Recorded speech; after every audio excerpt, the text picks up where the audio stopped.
Hello friends, one stop solution series के daily current affair में आप सभी का स्वागत है। ये वन स्टॉप सॉल्यूशन क्या है? वन स्टॉप सॉल्यूशन है क्या? तो वन स्टॉप सॉल्यूशन जो है, अगर हमारी वीडियो को, अगर इस चैनल पे वीडियो को, मेरी वीडियो को अगर आप डेली बेसिस पे देखते हैं तो आपको कहीं दूसरा सोर्स देखने की जरूरत नहीं है, कहीं और से करंट अफेयर पढ़ने की जरूरत नहीं है, क्योंकि मैं जो अभी वीडियो लेकर के आ रहा हूं वो काफी रिलेवेंट क्वेश्चन लेके आ रहा हूं, जो अभी नए एग्जाम का जो ट्रेंड है, अभी का जो ट्रेंड है, उस ट्रेंड के अनुसार मैं इस वीडियो को लेके आ रहा हूं कि किस तरह के क्वेश्चन पूछे जा रहे हैं। जैसे अभी पेपर होने वाला है ग्रुप डी का, एनटीपीसी का, एसएससी का मेंस होने वाला है, ठीक है। तो इन सब, बिहार एसआई का भी वैकेंसी आने वाला है अभी, ठीक है।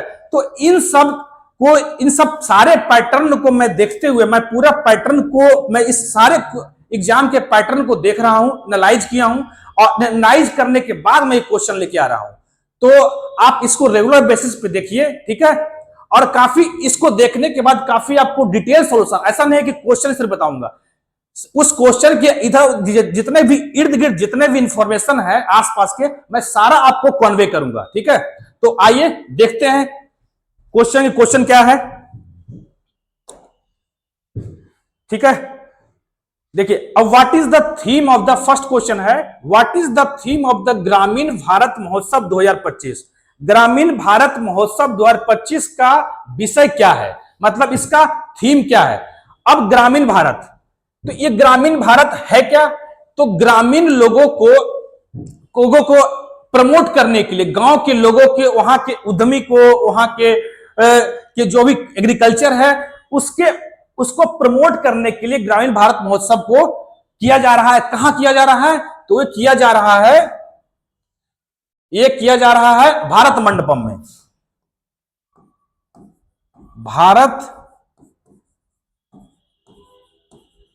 मंडपम कहां है? ये है new Delhi, new Delhi, Bharat Mandapam new Delhi, ठीक है। और ये इसको उद्घाटन कौन करेंगे, इसका इनोवेशन कौन करेंगे? इनोवेशन करेंगे PM Narendra Modi, prime minister of India. नाम बताने की जरूरत आप लोग को है नहीं, ठीक है। अब इसका थीम क्या है? तो थीम क्या है?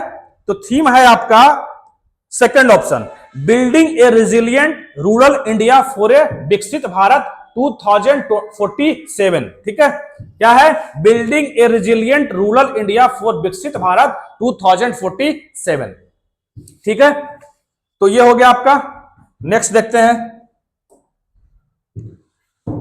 World braille day celebrated to mark the birthday of Louis Braille, the inventor of braille system, inventor of braille system for the blind, on विश्व ब्रेल दिवस नेत्रहीनों के लिए ब्रेल प्रणाली के आविष्कार लुइस ब्रेल के जन्मदिन के उपलक्ष्य में मनाया जाता है। कब मनाया जाता है? ये मनाया जाता है 4th of January, January 4th को। अब ब्रेल सिस्टम किसने डेवलप किया? तो ब्रेल सिस्टम को डेवलप किया था लुइस ब्रेल। ये कहां के थे? ये फ्रांस के थे। लुइस ब्रेल कहां के थे? फ्रांस, ठीक है। और इस ब्रेल सिस्टम में होता क्या है? ब्रेल सिस्टम में महसूस करके पता किया जाता है, जो ब्लाइंड लोग होते हैं उसको फील करते हैं, उसको टच करके। एक उसमें होता है 6 डॉट्स, कितने होते हैं ब्रेल सिस्टम में? 6 डॉट होते हैं। ब्रेल सिस्टम में 6 डॉट होते हैं, ठीक है। इस 6 डॉट को टच करके ये ब्लाइंड लोग जो हैं उसको पता कर सकते हैं कि अल्फाबेट है कि न्यूमेरिक है या क्या सिंबल है, उसके बारे में जान सकते हैं 6 डॉट के द्वारा, ठीक है।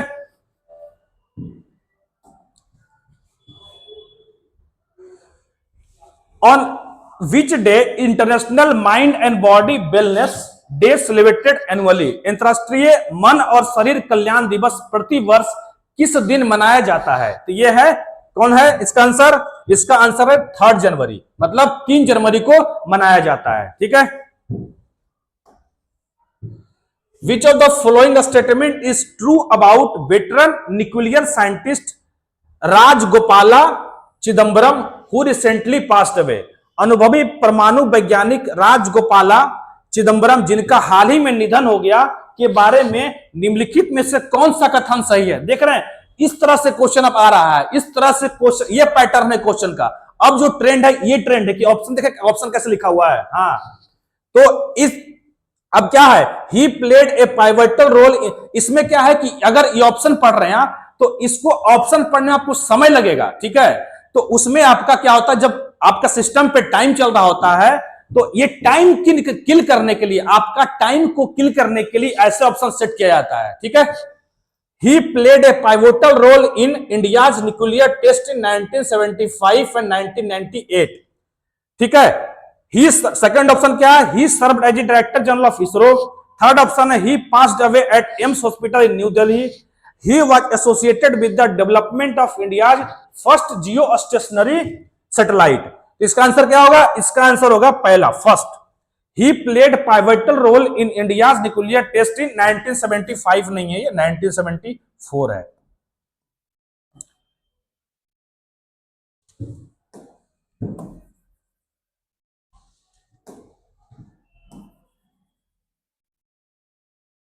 नाइनटीन 74, ठीक है। और 1990 मतलब, तो क्या ऑप्शन होगा आंसर, फर्स्ट ऑप्शन हो जाएगा, ठीक है। 1974। अब इसमें 1974 की बात करें हम, और 1998, भारत ने, इंडिया ने 2 बार न्यूक्लियर टेस्ट किया है, पोखरण 1 और पोखरण 2। तो फर्स्ट जो हुआ था वो 1974 में हुआ था, और सेकेंड जो हुआ था 1998 में हुआ था, अटल बिहारी वाजपेयी की गवर्नमेंट में, ठीक है। तो 1974 में जो हुआ था न्यूक्लियर टेस्ट, उसका नाम दिया गया था क्या, स्माइलिंग बुद्धा।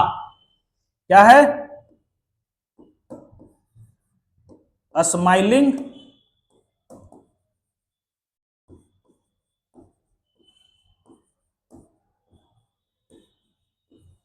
स्माइलिंग बुद्धा, ठीक है। और 1998 में जो हुआ था न्यूक्लियर टेस्ट, इसमें टोटल 5 न्यूक्लियर बॉम्ब का टेस्ट किया गया था। टोटल कितने थे,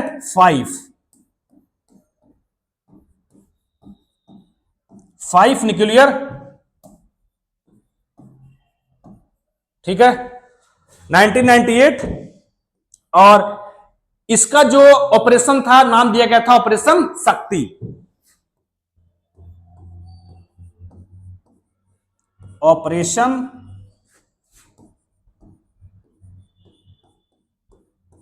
शक्ति, ठीक है।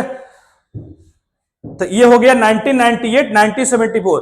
अब देखिए इस क्वेश्चन में मैंने इतना इन्फॉर्मेशन आपको दे दिया, मैं डायरेक्ट ऑप्शन टिक करके भी निकल सकता था, लेकिन नहीं, मुझे इंफॉर्मेशन देना है, इस तरह का थोड़ा इंफॉर्मेशन आपको, ताकि अब इससे क्या क्लियर हो गया, आप इससे करंट अफेयर भी क्लियर हो गया आपका, और इससे स्टैटिक पार्ट भी आपका क्लियर हो गया, ठीक है।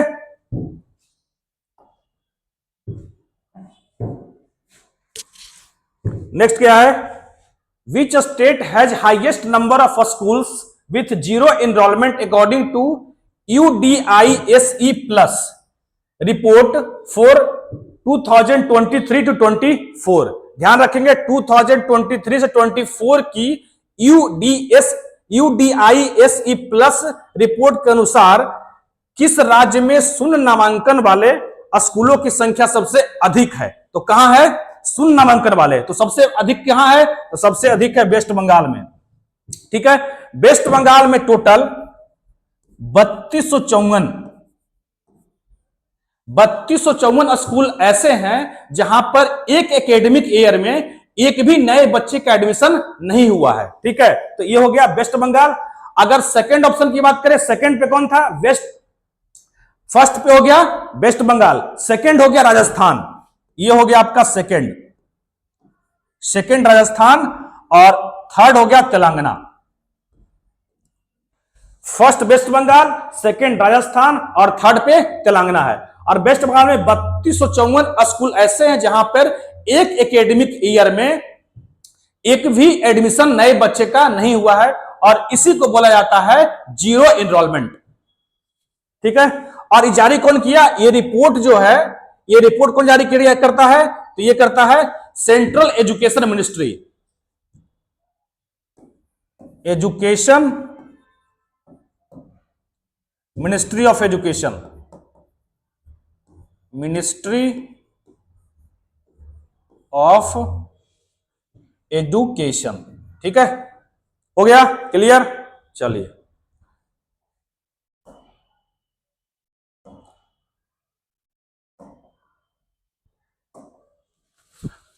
In which of the following areas is the contribution of Savitribai Phule highly acclaimed. निम्नलिखित में से किस क्षेत्र में सावित्री बाई फूले का योगदान अधिक प्रशंसित है? तो किसमें है? Education of women. किसमें है? एडुकेशन ऑफ वोमेन, मतलब महिलाओं की शिक्षा से संबंधित है ये। ठीक है, अब सावित्री बाई फूले थोड़ा सा जान लेते हैं। सावित्री बाई फूले, ठीक है, अब सावित्री बाई फूले बोला जाता है कि इनका जन्म जो हुआ था पुणे में हुआ था। इनका जो जन्म हुआ था कहां? पुणे में। ठीक है, कहां पड़ता है? महाराष्ट्र, महाराष्ट्र। ठीक है, और इनको बोला जाता है भारत की पहली महिला शिक्षक, India's first female teacher, India's first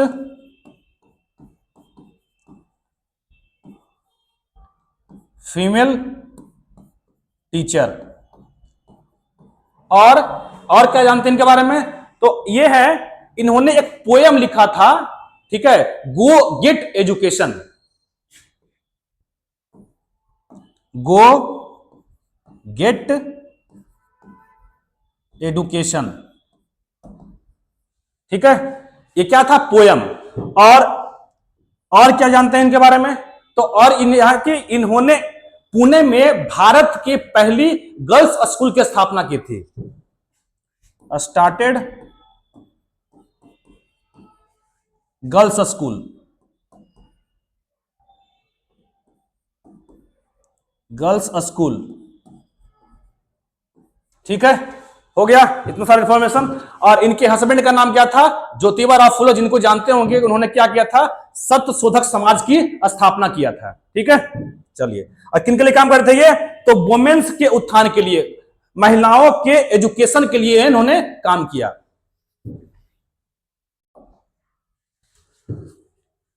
Which of the following is not one of the 4 key pillars evaluated in the recently unveiled Leeds 2024 report?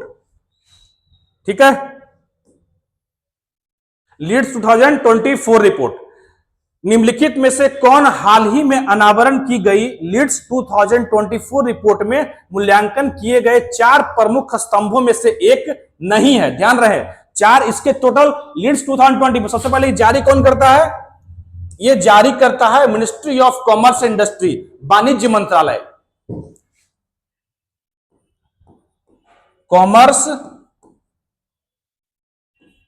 Commerce and industry ministry, industry ministry. ठीक है, वाणिज्य मंत्रालय के द्वारा ये जारी किया जाता है लिस्ट 2024 रिपोर्ट। ठीक है, अब इसमें टोटल कितने हैं? 4 पिलर्स हैं, मतलब 4 स्तंभ हैं। तो पूछ रहा है कि इनमें से कौन सा एक स्तंभ नहीं है? तो इसमें से कौन सा नहीं है? तो ये जो सेकेंड वाला है ना ऑप्शन, ये नहीं है।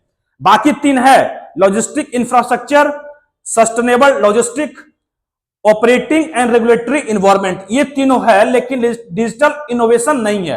तो इसके जगह पे है क्या? तो इसके जगह पे ये है, इसके जगह पे है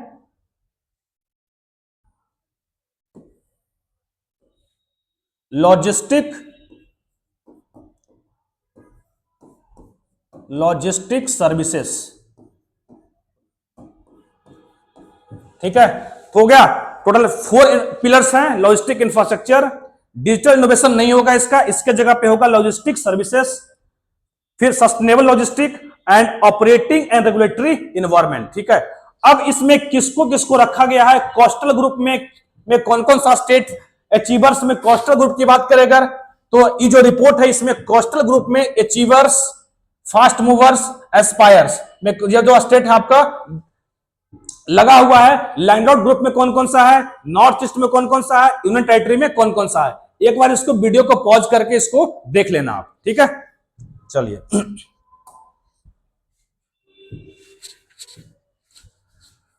नेक्स्ट क्वेश्चन है, in which city did Blinkit begin testing its 10 minute ambulance service. ठीक है, कहां शुरू किया ये, ब्लिंकिट ने किस शहर में अपनी 10 मिनट की एम्बुलेंस सेवा का परीक्षण शुरू किया है। तो कहां किया है, ये किया है गुरुग्राम में, गुरुग्राम। ठीक है, ये कहां पड़ता है, हरियाणा में, जिनको नहीं पता है बता दिया।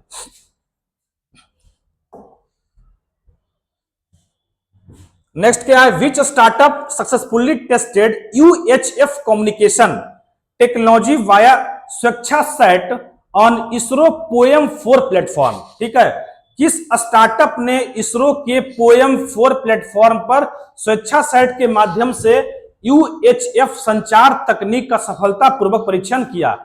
NTPC वाले ध्यान दें इस क्वेश्चन पे। ठीक है, साइंस एंड टेक आपके लिए बहुत ही फेवरेट क्वेश्चन है आपके एग्जाम के लिए, NTPC वालों के लिए ज्यादा खास करके। ठीक है, तो एन स्पेस टेक कौन सक्सेसफुल टेस्ट किया है, एन स्पेस टेक, ये आंध्र प्रदेश की एक कंपनी है, ये आंध्र प्रदेश की एक स्टार्टअप है। ठीक है, अब इस पे थोड़ा बात कर लेते हैं कि होता क्या है ये। तो सबसे पहले ये किस लिए टेस्ट किया गया, तो कम्युनिकेशन को स्ट्रांग करने के लिए, संचार व्यवस्था को और स्ट्रांग और मजबूत करने के लिए इसको लॉन्च किया गया है। अब UHF क्या होता है, इसका full form ultra high frequency. ठीक है, अल्ट्रा हाई फ्रीक्वेंसी। अच्छा, इसरो का पोएम 4 क्या है, तो पोएम 4 PSLV का 4th स्टेज है। पोएम 4 जो है वो PSLV का 4th स्टेज का लॉन्च व्हीकल है। पोएम 4 का फुल फॉर्म क्या होता है, इसका फुल फॉर्म PSLV। ठीक है, ऑर्बिटल PSLV ऑर्बिटल एक्सपेरिमेंटल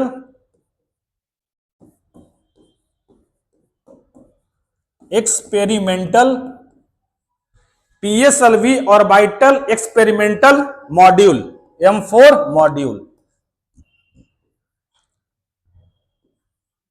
ठीक है, PSLV ऑर्बिटल एक्सपेरिमेंटल मॉड्यूल इसके फुल फॉर्म हुए, और ये किसका है, 4th स्टेज है PSLV का। और ये जो है इसमें टोटल 24 पेलोड्स होते हैं। कितने होते हैं, 24 पेलोड्स। 24 पेलोड्स। अच्छा, ये पेलोड क्या होता है कि किसी भी व्हीकल का कितना वजन कैरी करता है उसी को बोलते हैं पेलोड। ठीक है, तो 24 पेलोड हो गया इसका, और इसी में से एक पेलोड जो है ये UHF कम्युनिकेशन टेक्नोलॉजी है। ठीक है, ये स्वेच्छा सेट इसी में से एक पेलोड है। और ये पोएम 4 जो है ये किसका पार्ट है, अभी एक हाल ही में लॉन्च किया था स्पेडएक्स मिशन, जिसका पिछले वीडियो मैंने जिक्र भी किया था। तो क्या किसका पार्ट है, स्पेडएक्स मिशन, इसरो का एक मिशन है स्पेडएक्स मिशन, उसी का ये स्वेच्छा सेट एक पार्ट है। ठीक है, और स्पेस में क्या होता है, तो स्पेस डॉकिंग एक्सपेरिमेंट, जो मैंने पहले वीडियो में भी बता चुका हूं। ठीक है, क्या होता है इसमें कि स्पेस में ही किसी 2 स्पेसशिप को आपस में जोड़ना, that is called docking, space docking. ठीक है, आइए किसका मिशन है, इसरो का।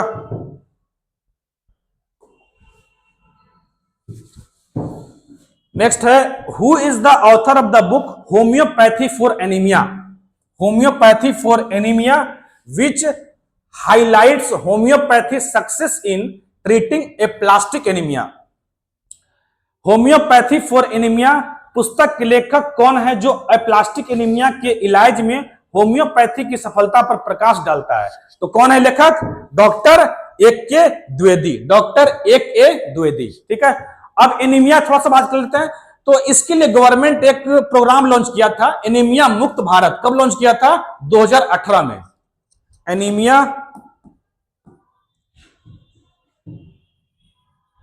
एनीमिया मुक्त भारत, मुक्त भारत कब लॉन्च हुआ? ये 2018 में, 2018 में। ठीक है। एनीमिया में क्या होता है? एनीमिया अगर हो जाता है किसी को, उस कौन से किसको इफेक्ट करता है? इफेक्ट करता है आरबीसी, लाल रक्त कोशिकाएं, रेड ब्लड कॉर्पसल्स को इफेक्ट करता है। और होता किसकी कमी से है एनीमिया? तो एनीमिया होता है आयरन की कमी से, विटामिन B12 की कमी से, ये सब है, इस सब की कमी से होता है एनीमिया। ठीक है, हो गया। Next, what was the record number of UPI transaction processed by the National Payment Corporation of India in December में भारतीय राष्ट्रीय भुगतान निगम द्वारा संसाधित यूपीआई लेन देन का रिकॉर्ड संख्या क्या है? तो यह है 16.7 बिलियन डॉलर, नहीं है, ये रुपी है। ठीक है, 16.7 बिलियन डॉलर रुपी। ठीक है, 16.7 बिलियन डॉलर। अब थोड़ा बात कर लेते हैं एनपीसीआई, ये क्या है? इसके लिए एक्ट आया 2007 में, और इसको बनाकर 2008 में इसका फॉर्मेशन हुआ। और ये करती क्या है? जितने भी आप ऑनलाइन पेमेंट करते हैं क्यूआर कोड के द्वारा, जो फोन पे यूज कर रहे हैं, आप पेटीएम यूज कर रहे हैं, तो पेमेंट जो करते हैं ना, वो पेमेंट को रेगुलेट कौन करता है, कंट्रोल कौन करता है, नियंत्रण कौन करता है? तो ये करता है एनपीसीआई।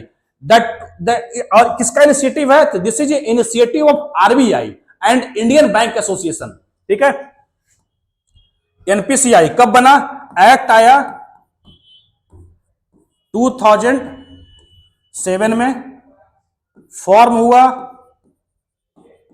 फॉर्म्ड 2008 में। ठीक है, और इसके हेडक्वार्टर कहां है?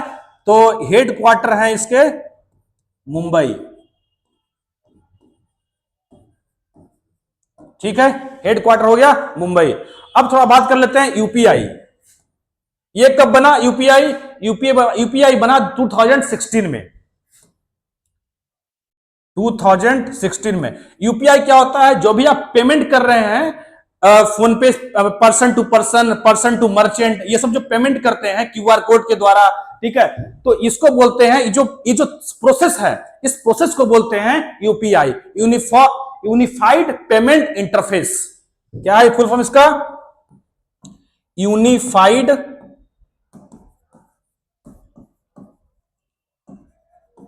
Payment interface. ठीक है, यूनिफाइड पेमेंट इंटरफेस। चलिए,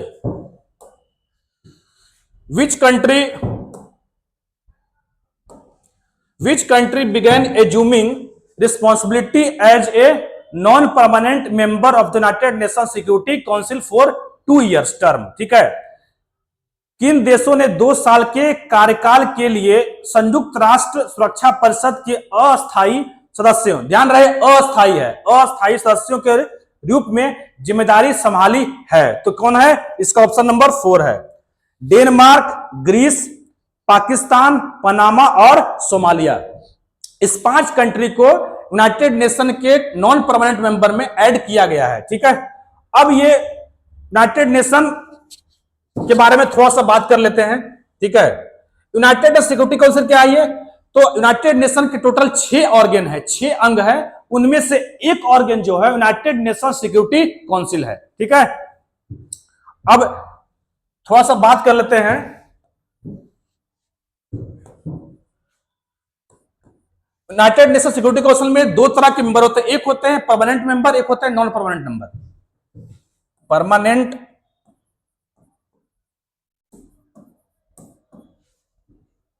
एक है नॉन परमानेंट।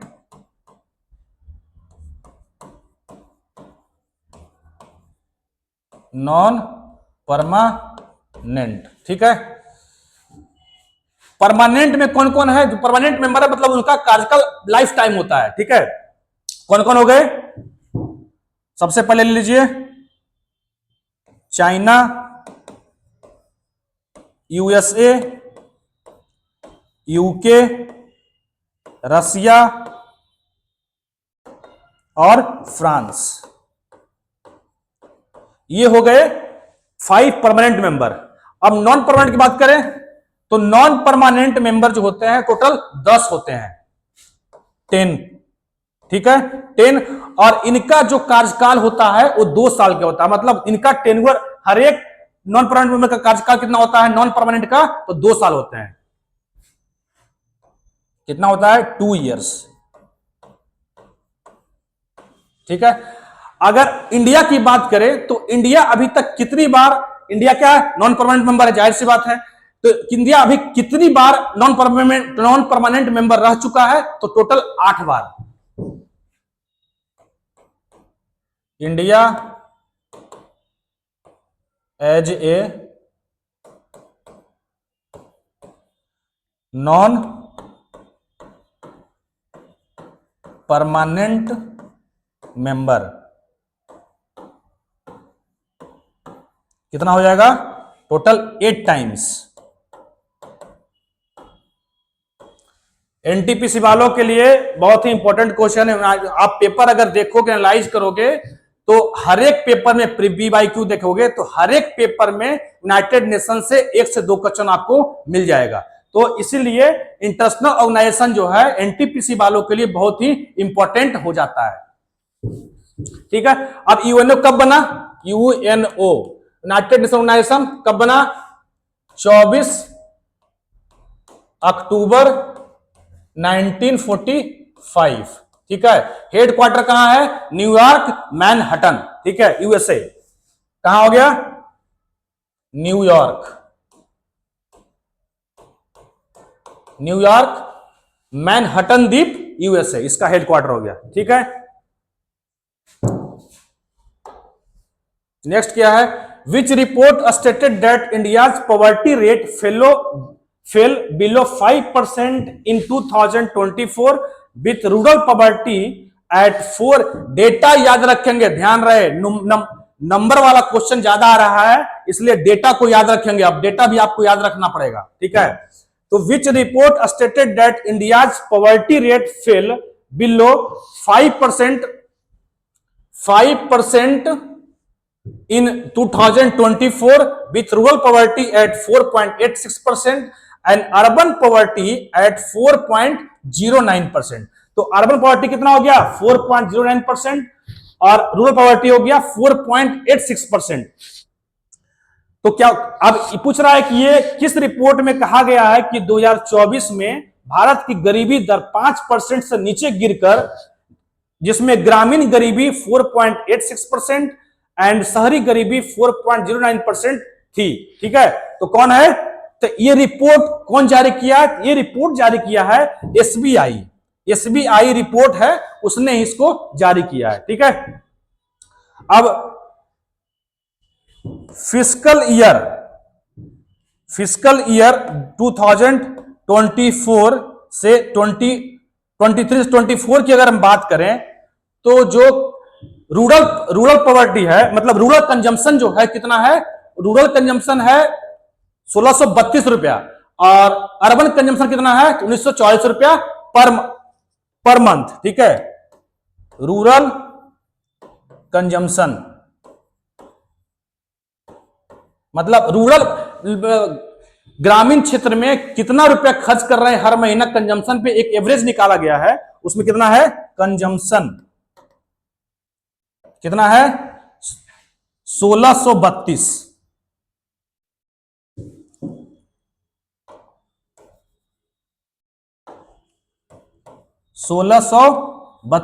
ठीक है, 1632 रुपी।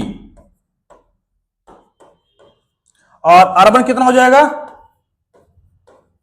मतलब शहरी कितना हो जाएगा 1944, ठीक है, रुपी हो गया। और इसके लिए एक रिपोर्ट भी आई थी 2005 में, इसके लिए कमिटी बनी थी पॉवर्टी लाइन के लिए, वो था सुरेश तेंदुलकर कमिटी, जो कि बहुत सारे एग्जाम में पूछा भी गया है। Which city top the global pollution ranking with PM 2.5 and levels of 266 gram per MA as a air visual data. वैश्विक प्रदूषण रैंकिंग में कौन सा शहर शीर्ष पर है? एयर विजुअल डेटा के अनुसार PM 2.5 का स्तर 266 ग्राम पर MA है। तो किसका है? तो ये है आपका हनोई। ठीक है, तो सबसे शीर्ष पे कौन है? तो हनोई। हनोई कहां पड़ता है? Vietnam, capital of Vietnam. Vietnam का कैपिटल है ये, वियतनाम। ठीक है, बीजिंग पता है आपको? China. New Delhi of course पता होगा आपको। जकार्ता किसका है? कैपिटल है इंडोनेशिया का। ठीक है, अब थोड़ा बात कर लेते हैं PM 2.5 ये क्या चीज है।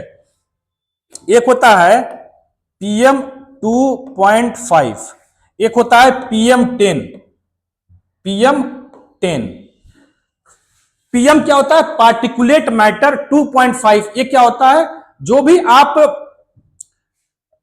जो एयर में जो भी देखते हैं आप कि एयर पोल्यूटेंट जो भी होता है, मतलब आपके इन्वायरमेंट में जो भी एयर पोल्यूटेंट है, ठीक है, एयर पोल्यूटेंट बोले तो जो धूलकण है, उस धूलकण का साइज जो होता है, जो आपके धूलकण का साइज 2.5 मीटर होता है। क्या इसका डायमीटर होता है? ये होता है व्यास। उस धूलकण का जो व्यास होता है, डायमीटर होता है, 2.5 और 10 होता है। ये ज्यादा खतरनाक होता है। ठीक है, ये PM 2.5 is more dangerous than PM 10, क्योंकि जब आप श्वास लेते हैं तो श्वास लेने के दौरान जो भी, अब सांस ले रहे तो हवा अंदर जा रही है आपकी, तो उसमें एयर पोल्यूटेंट, जो हवा में एयर पोल्यूटेंट तैर रहा है, जो वो आपके श्वास के द्वारा क्या चला गया? आपके बॉडी के अंदर चला गया, और बॉडी के अंदर चला गया, आपसे क्या होगा? आपका हेल्थ इफेक्ट होगा। तो यही बोलते हैं PM 2.5 और PM 10। तो PM 2.5 is more dangerous than PM 10। ठीक है, आई होप आप PM 2.5 PM 10 समझ गए होंगे, क्योंकि इसका साइज छोटा होता है, और जितना ज्यादा छोटा होगा उतना ही ज्यादा आपके बॉडी के अंदर जाएगा, और इसका साइज बड़ा होता है। तो ये ज्यादा डेंजरस होता है PM 10 से। PM 2.5 is more dangerous than PM 10। ठीक है, Which institute developed bacteria to combat soil pollution by consuming toxic pollutant and producing plant-friendly nutrient? किस संस्थान ने जहरीले प्रदूषकों के सेवन और पौधों के अनुकूल पोषक तत्व के उत्पादन करके मिट्टी प्रदूषण से निपटने के लिए बैक्टीरिया विकसित किया है? तो कौन किया है? IIT Delhi, IIT Madras, IIT Bombay, IIT Kanpur. क्या ऑप्शन होगा? IIT बॉम्बे होगा। ठीक है, आंसर क्या होगा? IIT बॉम्बे। अब ये जो बैक्टीरिया किसे डेवलप किया गया? तो सॉइल पोल्यूशन, जो भी हार्मफुल केमिकल वगैरह जो होते हैं सॉइल में, मिट्टी में, उनको नष्ट करने के लिए, मतलब उनको डिस्ट्रॉय करने के लिए ये क्या है? ये डेवलप किया गया है, बैक्टीरिया को डेवलप किया गया है। और बैक्टीरिया का नाम क्या है? तो बैक्टीरिया का नाम है स्यूडोमोनास एंड एसिनेटोबैक्टर। ये दोनों नाम है इनके, इन दोनों नाम को आप नोट कर लेंगे, याद कर लेंगे। ठीक है, तो सॉइल पोल्यूशन को खत्म करने के लिए डेवलप किया गया है, इस बैक्टीरिया के द्वारा खत्म किया जाएगा। और कौन किया है? IIT बॉम्बे के द्वारा किया गया है। ठीक है, चलिए, ये मेरा लास्ट क्वेश्चन था, और इसी तरह से आगे हम वीडियो लेकर के आते रहेंगे।